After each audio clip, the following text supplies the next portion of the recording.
Welcome to episode 9 of DX Talks. My name is Russell, and today we're talking with Colin Priest, who is the VP of AI Strategy for DataRobot. And Colin is another evangelist and innovator for intelligent automation, which is going to be the topic of our discussion today. So Colin, welcome. Thank you. Do you want to maybe kick off with a bit of an introduction about yourself and what you do with DataRobot? I'm originally from Australia. I live up in Singapore. I worked much of my career as an actuary, so I had a background in data-based decision-making, but also on the business side. I've been with DataRobot for almost 5 years now, and that's on both the technical and on the people side. And my main role is working with senior business executives, helping them understand how technology can help them and how they should be the ones driving those projects. How do you define intelligent automation and what drew you to the potential of it? For me, intelligent automation is when your system is able to start doing things that historically would have required human decision making. So it moves beyond well-defined rules into more complex decision making or decisions based on less structured data. The technology sector has a habit of overhyping the potential for technology in the short term and underestimating the potential benefit in the long term. And my personal view is, the term intelligent automation has been around for 3 to 5 years, but necessarily 3 years ago there was, in my view, more hype than there was practical reality. But 3 years is certainly a long time, and I know I hold the view that there is a very strong degree of practical reality now. So I'm curious on your views of what you believe is practically possible for businesses now. It's certainly much more practically possible than it was even 2 years ago. But as you say, you've got to beware the hype. I read lots of science fiction and I love my science fiction movies. What we're talking about now is nothing like that. What we are talking about is narrow intelligence. You can train a system to make a limited set of decisions in narrow circumstances.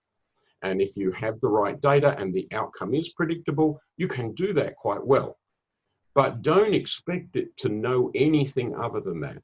We just have to think of it as more of a bunch of small steps that started to make it more practical. It won't solve all your problems. But it will start to solve a wider and wider range of use cases. And you need to define them in narrow steps for that to work, though. That's one of the things. Don't expect a single system to solve all of your problems at once. What do you see as the rate of adoption for IA? I think it's still at the early stages. Primarily because I think most people haven't realized it's even available or practical, as you were saying. People have been looking at this sort of thing for years, and when they get into the details, discovered it was hype. But we are increasingly seeing it with the larger enterprises. With the big banks, which you mentioned, the big businesses of the world, those are the kind of businesses who I perceive to have a team of data scientists squirreling away up in a floor somewhere, a big team of engineers and various other technical professionals. I've got the view that we've also reached a point where those resource requirements are no longer barriers to embarking on IA. Do you share that view? I do. The initial situation describing these huge teams, they're firstly only even practical for large organizations like big banks or like the big tech firms. But the other is that they're doing things the old-fashioned way. It's like the earliest part of the 20th century when every car was built manually as a craftsman car. And along came Henry Ford and said, well, this is only working for the ultra-wealthy who are patient enough to wait for a car to be built for them, and found a way to production line this. It didn't result in fewer people being employed. It actually resulted in more because it made the technology available to more people. The same thing's now starting to happen with artificial intelligence. We are creating tools that make it a lot easier to production line the construction of new systems, of new machine learning algorithms, of new artificial intelligences, with the standardization that Henry Ford had with his car. So you can trust it works, because there are thousands of others, and if there was a serious problem, we would have noticed it by now. I think that's an awesome analogy. So we are seeing it filter down into the medium-sized enterprises now, and that's a great thing. I think with the very small enterprises, that's still going to be a challenge in the near future. They often don't have enough data, or the value to them isn't enough to justify the cost. I think the solution for them is going to be more shared artificial intelligence systems, so services that are more generic. Yeah. Yeah, I agree. I think there's definitely, in terms of building your own capability, we've found there's definitely a flaw in New Zealand, and it generally links to scale and the value that will be returned to the business, because there does come a point where establishing something is uneconomical. But I do agree with you that the market will continue to evolve with different service models, giving businesses a greater variety as to how they can access capability. I think one of my perspectives, and one of the key messages I've always pushed, is that number one, intelligent automation is a capability, not a solution. And number two, that capability is made possible through the use of multiple technologies in combination. And one of the views that I have is, a lot of businesses necessarily have some of these technologies that are required in their businesses, but it's a question, number one, of getting that technology to work at scale by itself, let alone getting it to work at scale in combination with other technologies to deliver that outcome. And I think that's, for me, I think that's one of the big challenges people have is how do we actually get these to work together as a capability? Building a single solution is not actually that hard, right? It's getting them to work as a capability at within a scalable framework. That I think that's one of the big challenges for businesses. Yeah, too often people just want to jump to the exciting part, which is having a robot doing things, and they forget that the only way that will ever work is to change business processes, to connect things together. And so they buy one thing thinking it's the solution, and then realize it won't connect things through, or it doesn't work with their business process. We need a lot more of thinking through at a holistic level what things should look like, what business flow should look like, what stakeholders will see, the frictions in their experience, whether you're going to increase or reduce those frictions, and plan that way. I think it's, you sort of touched on change, right? And it's having a very clear vision for what you want to deliver and what you want to achieve, but it's also then understanding people, processes, technology, and governance, and the interrelated dependencies between those pillars, if you will. Because failure to do so, and you're probably not going to achieve a tangible outcome that's sustainable within a business. Yeah. What do you reckon is stopping businesses or holding businesses up? Because I agree with you that in terms of IA, we're at the very, it's the innovators of the world out there that are driving this capability at the moment. So I think the opportunity is immense, but what do you think is stopping businesses adopting it faster? I think there's two big problems. One is that people don't know enough. So they don't want to go forward when they don't understand something. The other is that too often it becomes a technology project. It's not driven by ROI. You need to drive things according to business ROI and not technology for its own sake. So the solution to both of these is to educate business people to understand the technology, understand what it can be used for and what can go wrong, and how to estimate ROI on new projects so that they can find some that are very likely to work, that are likely to pay off and quickly, and they can get going with that. It's an interesting point. One of the common questions I think out there in the market is, if you look at automation, whether it's intelligent automation or otherwise, is automation a technology project or a business project? It's a bit of both, I have to say. That the secret to success is to get both of those groups working together rather than apart. You the technology people to hold it together for it to be robust. But unless you've got the business people involved, you're probably solving the wrong problem. How are you going to build something that treats customers in the right way, or that is consistent with your business processes and goals, if your business people aren't involved? Yeah, I agree, and I think the other side of that for us, which we align perfectly to that definition there, is that it's the business people that own the business outcomes. It's the business people that are responsible for the KPIs or the outputs or the processes. And so I certainly believe that the business has to have a high level of ownership in that area, perhaps more than is perceived sometimes. But the key point which you made is both technology and the business have to work together. And are focused on the outcome. And that outcome, as you say, needs to be a business outcome, not a technological outcome. You don't build these things for the sake of having them. You build them to meet a business goal.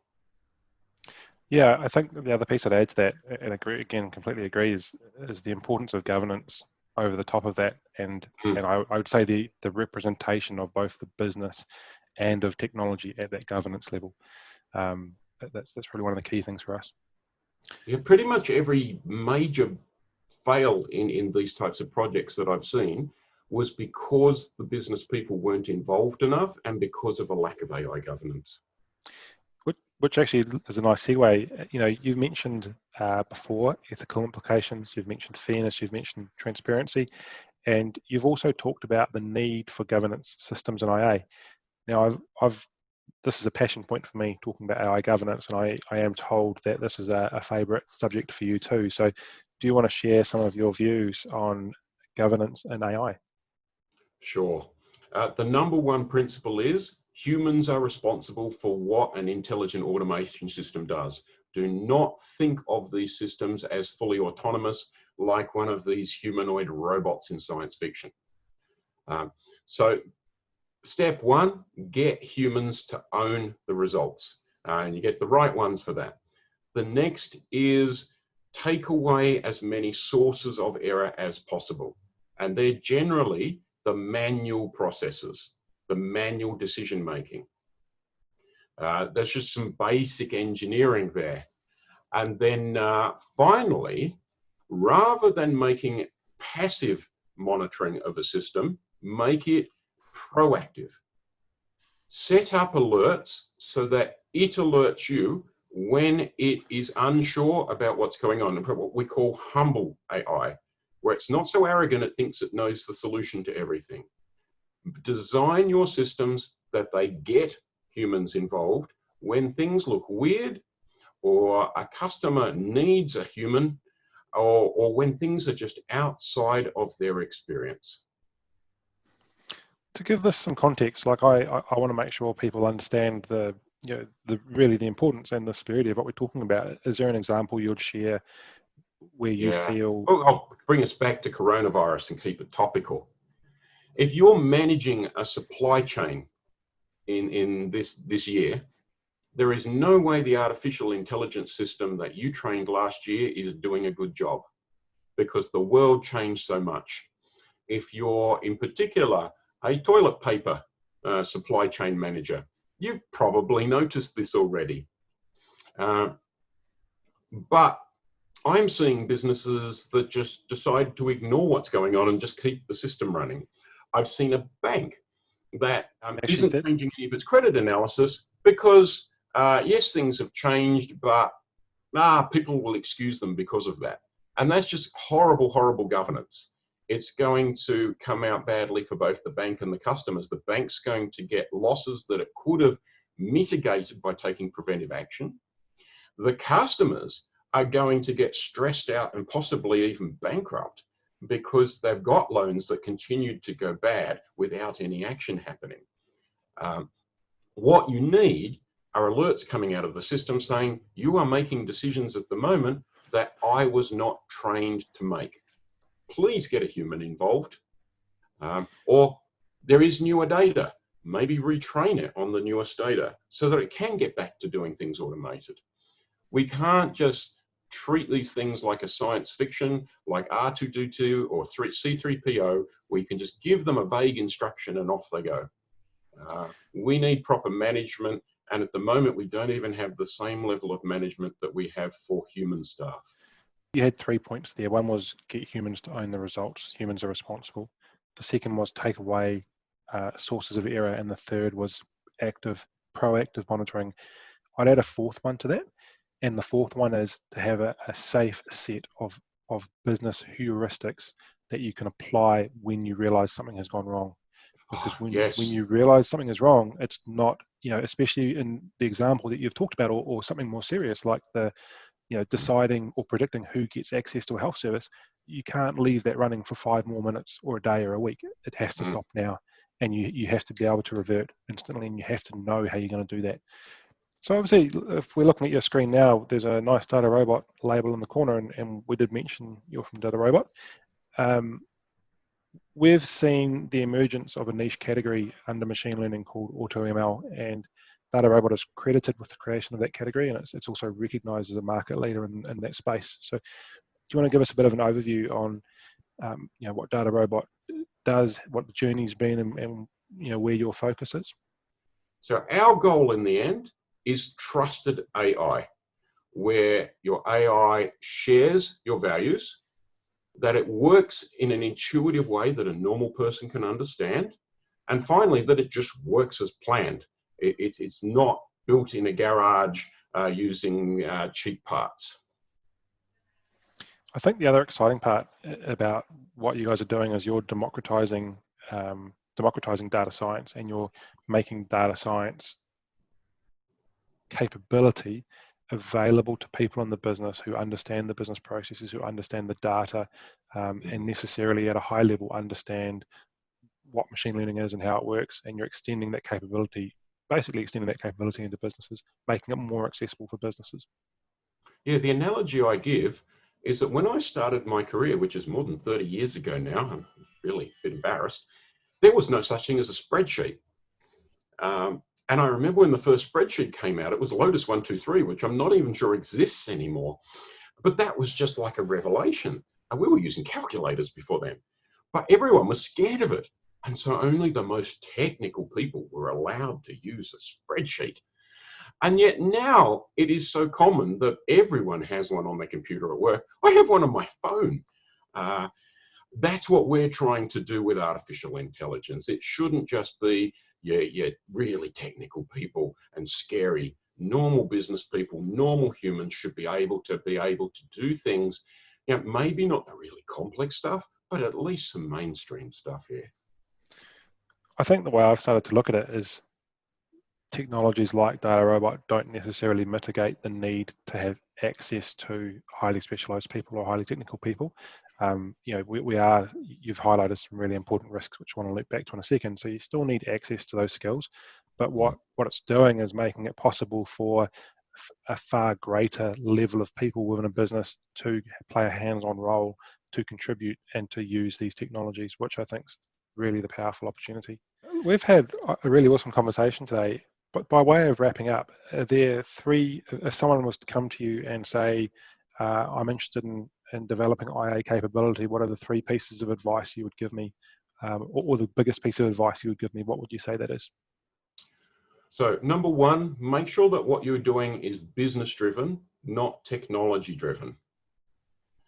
Number 2, make very clear what your expectations are of the business process that you're going to build, and all of the stakeholder analysis that goes around that, including clearly defining what your ethical values are. If you haven't defined them, there's no way your AI system is going to act consistently with them. And finally, put proper governance around this. This needs to be enterprise-grade systems that you are building. Things that are just hacked together quickly, manually, do not work. Awesome. I think that's incredibly sage advice.